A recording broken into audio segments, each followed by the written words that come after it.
Welcome to the Recovery Cast, brought to you by Hills and Rangers Private.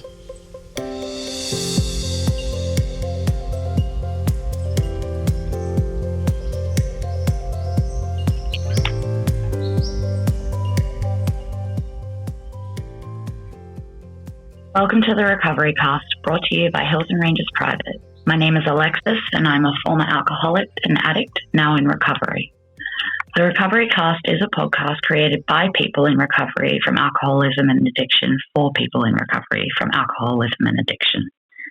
This podcast is meant as a support tool for those in recovery, and everyone who participates in the podcast is in an active recovery program. We are not affiliated with any one recovery methodology, and will focus on a variety of different types of recovery, including 12-step recovery, otherwise known as Alcoholics Anonymous and Narcotics Anonymous, Smart Recovery, Celebrate Recovery, Recovery Dharma, Cognitive Behavioral Therapy, and more. And a quick disclaimer, this podcast is intended to be informative. A podcast alone cannot support your sobriety and recovery, so we suggest it only as one component of a daily recovery routine.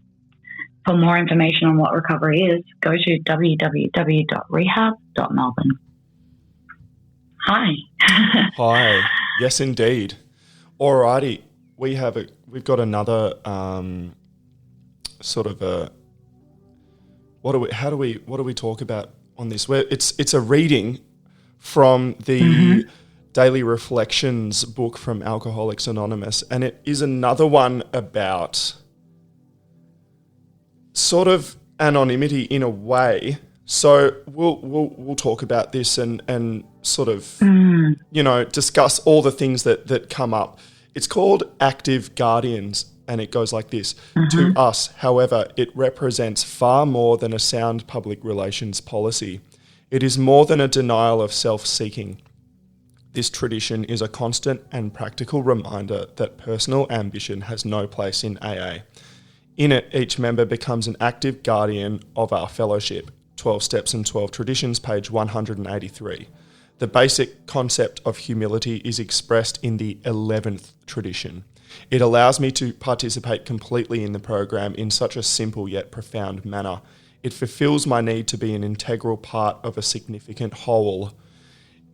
Humility brings me closer to the actual spirit of togetherness and oneness, without which I could not stay sober. In remembering that every member is an example of sobriety, each one living the 11th tradition, I am able to experience freedom because each one of us is anonymous. Now, I've actually, now that I've read that bottom section, there's more coming up for me than what initially came up when I read the part at the top, which is cool because first of all, please can you read the 11th step for me, Alexis? The 11th step or the 11th tradition? Oh, sorry, the 11th tradition. Yeah, my bad. Tradition. Yeah. No worries. So tradition 11 is our public relations policy is based on attraction rather than promotion. We need always maintain personal anonymity at the level of press, radio, and films. I just want to read a little section out of this as well. Yeah. Now, this is from the It Works How and Why book, the smaller green and gold book from Narcotics Anonymous literature, but I know that it's all been adapted from Alcoholics Anonymous literature. They are quite closely intertwined. So public anonymity helps keep the focus of our public relations on the message, not the workers involved. We never do the work alone because a team, even a pair, better displays NA as a fellowship to the public, while individuals tend to draw attention to themselves. Teams also tend to keep the personalities of their members in check, the better to ensure that NA and not the individual addict is what we present to the public. The truism that an addict alone is in bad company applies to our public relations efforts just as well to our personal recovery. In most circumstances, though, personal anonymity is a purely personal decision. However closely we may have guarded the secret of our addiction, most of those close to us probably knew that we were in trouble when we were using. Today, it may be helpful to tell them about our recovery and our membership in 12-step fellowships. I'll stop reading there. Yeah, right. Well, that's awesome. And an addict, what did they say? on their own is an bad addict company. alone is in bad company. Well, thank you for co-hosting this, Alexis, because I was bad company for myself. So we've solved one problem. We've solved one problem. So how good? To be honest, I don't know how much I subscribe to the idea that an addict alone is in bad company. It obviously depends on a lot. I think I've reached a point in my recovery. Yeah, you do? Well, I feel like I'm okay on my own. That might be my ego talking, though. I don't know. I think we're okay on our own, but when we're presenting this when we're presenting the message, I mean, we should do a disclaimer. Like, I'm not here to force 12-step down anyone's throat. I'm not here representing AA. I'm not here representing NA. Agreed. However, if I start, behaving in a way that's not in line with helping our listeners, then you're gonna call me out, and I can call you out. So we're here to and that's what the fellowship's about. That's what that's literally what it's about. And there's so much. It's better to have people that actually have the lived experience of alcoholism or addiction to understand each other. How can a psychologist or a police officer or a parole officer call you out if they've never walked that path? So that's what I think. True. There's so many things we can talk about, but we're not here to represent 12-step. We're here to represent Hills and Ranges Private, and all of the treatment, sort of the holistic and multifaceted treatment sort of methods that they do at Hills and Ranges Private. So the not forcing 12-step thing is really vital. Absolutely not. And why is this important? Well, you were talking about, before we pressed record, we spent quite a while sort of deciding what to talk about on this episode, and why is it important not to force the 12-step experience on people. So you can talk about your experience when you went to a meeting before you became ready.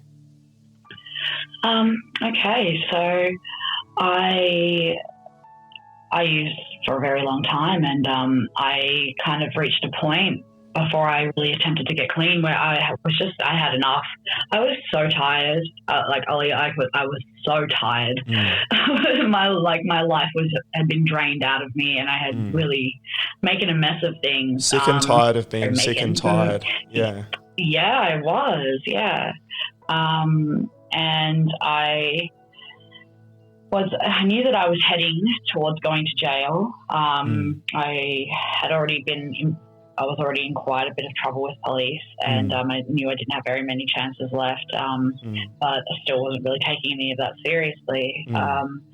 I heard about NA, and the reason why I had heard from NA is I had started doing some outpatient drug and alcohol counselling that was court ordered. And so the counsellor suggested I check out NA because I had no social support. It was literally the addict alone being bad company, it was literally me by myself just white knuckling it, absolutely white knuckling it. And I was like, I don't think I need that. I don't really want to go listen to a bunch of drug addicts talk about like their problems, I was like, not interested, not open to it. And I thought, okay, I'll give it a shot. Like I'll check it out. Like, what's the worst that could happen? And I walked into an NA meeting and I was immediately overwhelmed. I just was not ready, and I sat there in resentment. I saw God written on the wall in the 12 steps, and I was like, I have stumbled into some sort of cult. I was like, this place is horrible. All these people were talking about how grateful they were to be alive, how grateful they were to be clean. And look, I wasn't grateful to be clean at that time. I was barely holding on. Like I had ripped all my teeth and claws out, I was just blood and bone holding on to not using. And so that experience wasn't. it disgusted me. Yeah, like I had a really adverse reaction to it. I was like, I wasn't ready, and that's all that I could think of. I was not ready. Did you really think? Did you really think that you weren't? Is that what you said? I'm not ready. Because that's like amazing. No, I didn't really think that at the time, but I just I projected it all onto the meeting, and I was like, no, that's not the place for me. That place is like weird. Those people are weird. Like, you know, like because I wanted to use, I was like, they all still want to use, you know, like there's no way that they're living a happy, healthy life. There's no way that they've really got 10, 20 years clean. They're probably all using secretly. It was just really negative stuff, you know. Mm-hmm. Well, we're not here to slander. We're not here to slander the fellowship either. But yes, long story short, this is my personal. Yeah. TLDR. Sorry, you weren't ready. Sorry, I don't mean to shut you down, but I'm not sure if we should. Yeah. Okay. No. Anyway. Sorry. So You're okay. That's you weren't ready, okay. and look, you know, I tried other things before I tried NA for the first time. I'm not going to talk about NA. I tried other things before I tried 12-step for the first time. I tried, the psychology, psychiatry, medicine. I didn't try religion really. I sort of tried mindfulness and yoga and things like that. But I actually, by the time I did try 12-step, I was really quite happy to give it a go, and I was ready, which is very good because I'm the kind of person as well. If I'd been brought in before I was ready, I would have said this is not for me. And the reality with that is that I would have perhaps never tried again. Oh yeah. So like for me, it took going to that place and like my introduction to NA being a really negative one to leaving but my introduction to recovery being a very negative experience from my own perception. Yeah. To leaving, relapsing, ending up going to jail, getting out, relapsing again, and then realizing I need help. Yeah. And then I was ready. Yeah. And that was over a year later, you know, from a year and a half later from that first introduction where I was just filled with resentment, you know, and when I came back, I was willing. Like I was just like, I knew I needed it. I knew I needed help, and I knew that like the people there had gotten help, and maybe I could too, you know? Yeah. So sorry if it seemed like I was raving before. No, well, that's your experience, and you know, like that's it had been a really horrible introduction because of my own perception, and none of that was true. Like the fellowship saved my life. Yeah, it's common. You know, it's very common. And in terms of the becoming willing first, I mean, I didn't become willing and then go to a meeting. That is absolutely not happening, and that's very uncommon that happens. And I think actually. I don't know. I think there are a lot of people that end up in meetings that aren't ready. And my first becoming ready wasn't a light bulb moment for me. The first moment was when I listened to my sister's intervention, which I've had my sister as a guest on the show, and we've talked about that. Okay. And then I became willing to go to an AOD counsellor and an alcohol and drug counsellor. And then I became willing to their suggestion to go into a leading private rehabilitation centre. And then I became willing to, through that, I was brought into the 12-step or a 12-step fellowship. And by the time I got there, I was ready, but it was a stepping up thing. And I think I had to find that willingness because I couldn't have just gone straight there. I had to get slowly introduced to it. And without the rehab, I wouldn't have done it. There was no way I would have gone into a meeting and admitted that I was going to be one of those people that I'd seen in the movies, sitting in a church basement, you know, mumbling to each other, you know. And that's definitely the stigma, but that's the reality, is that stigma is real, and I had to do that, and that's what brought me into sort of making that commitment to recovery, that first commitment was that I'll go get counselling, then I'll go to, then that didn't work. And then my next step was to go to rehab. And then through that, I realised that 12-step was the way that I was going to stay clean. And working a really strong, multifaceted recovery program. Yeah. So I did that day program at the rehab. I did the aftercare. If I'd known about podcasts, I would have listened to them. But I did lots and lots of meetings, and I did exercise and meditation and yoga and got hobbies and, all those things. Yeah. So we're going to talk. There's more that we can go into, and I think we need to talk more about that and what that's actually like at Hills and Ranges Private after the break. You're listening to the Recovery Cast by Hills and Ranges Private. Now playing daily on iTunes, Spotify, and YouTube. For more shows, visit us at www.rehab.melbourne. You're on the Recovery Cast with Oliver and Alexis, and we are talking about needing to be ready and that sort of 11th tradition 12-step idea of attraction and not promotion. So needing to be ready, we actually have to back that up long term. We need to become ready to accept the help in the first place, but we also need to stay ready. And that's a conscious decision that I make every day when I wake up. Mm-hmm. It's sort of, for me, I lived that addiction for so long, and I really had to overhaul my life in a massive, massive way. It's a very, very big change. And we were talking about the fact that it's not just me that went through that change. It's actually every facet of my life, including all the relationships and my family around me that had to go through that as well. So I lived with my mum in addiction and when I got clean, and her experience was, she was dragged through the mud. My sister was dragged through the mud. My friends that stayed with me, the few that did, were dragged through the mud. And I mean, everybody who, unless you live on an island and you're a hermit, everybody's going to have that affecting the people around them. So what is that like? I mean, do you have an experience with that with your family, Alexis?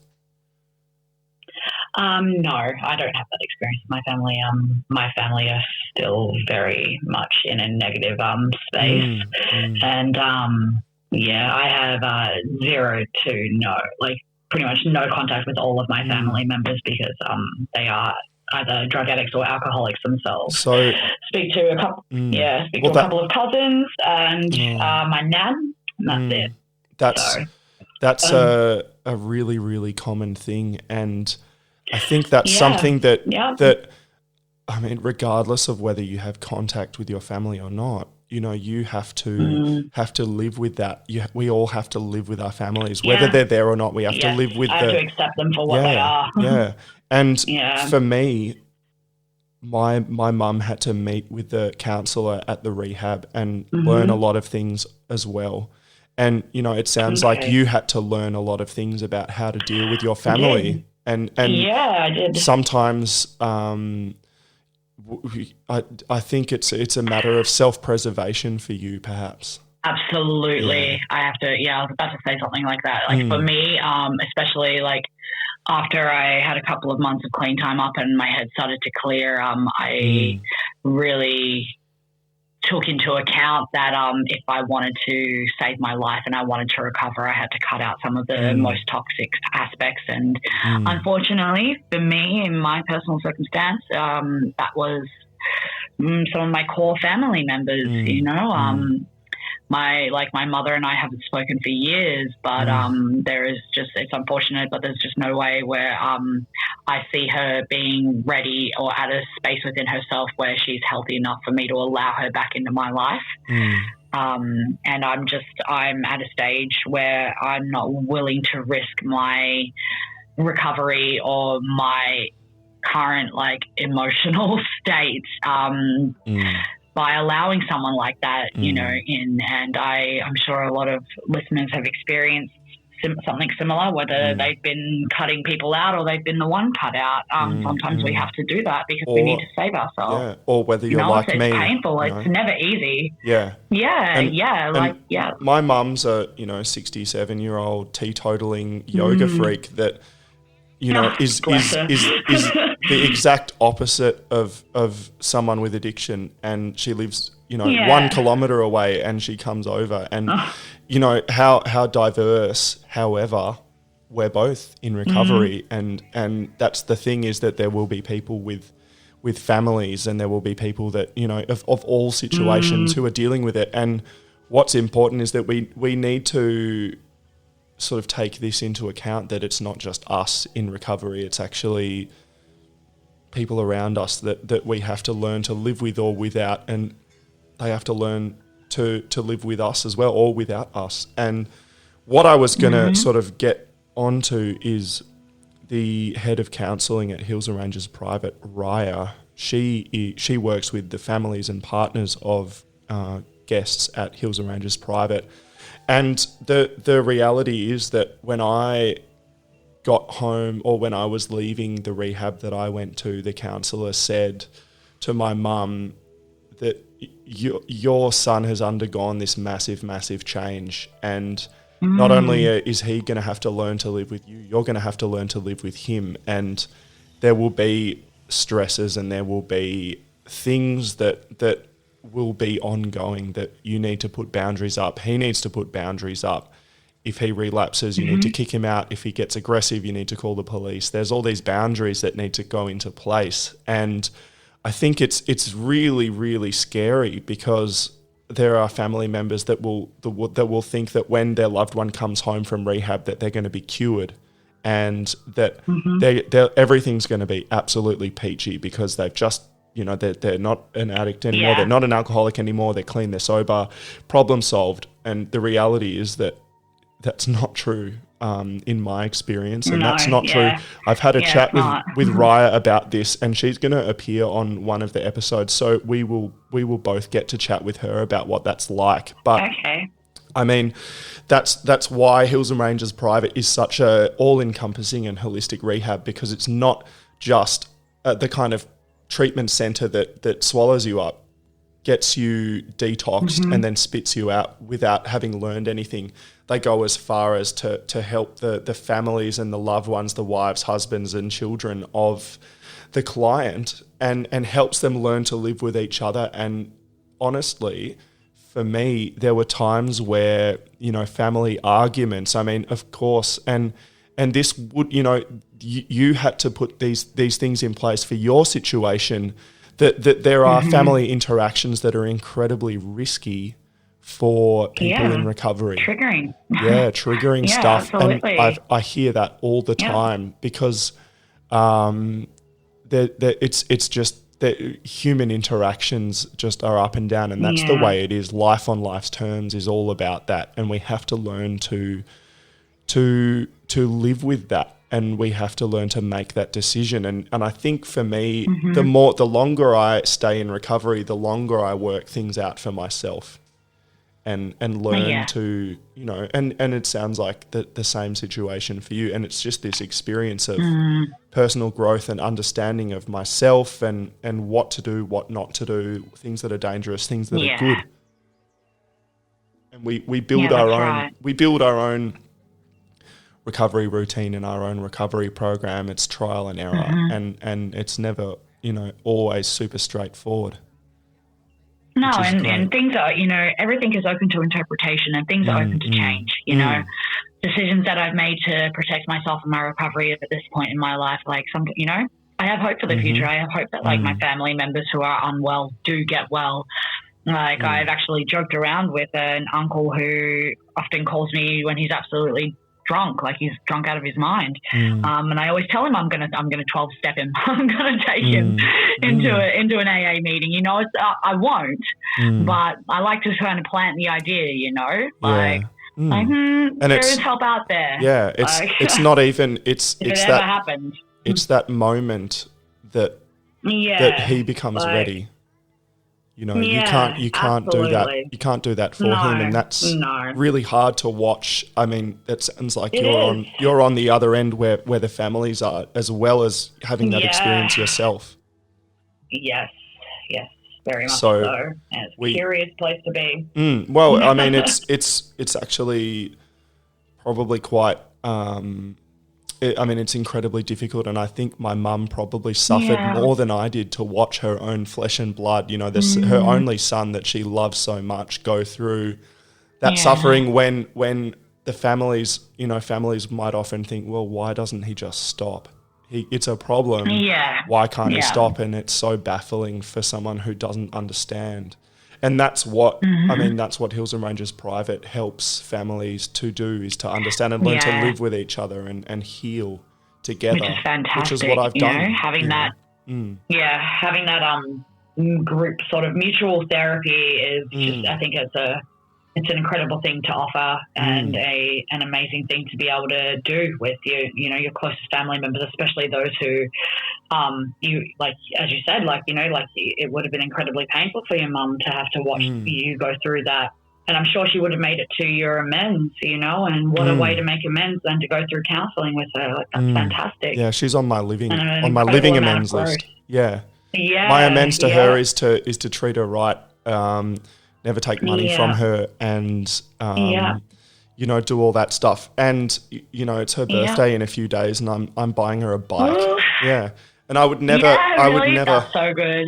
Yeah, I've lived that experience Gifts of recovery. of taking my housemates' bikes to the pawn shop. Yeah. Maybe it's TMI, too Yeah. much information, but that's where my addiction yeah. my addiction took me. Of it's been stolen. Oh no, maybe it's around the back of the house. Let's go have a look. Lying.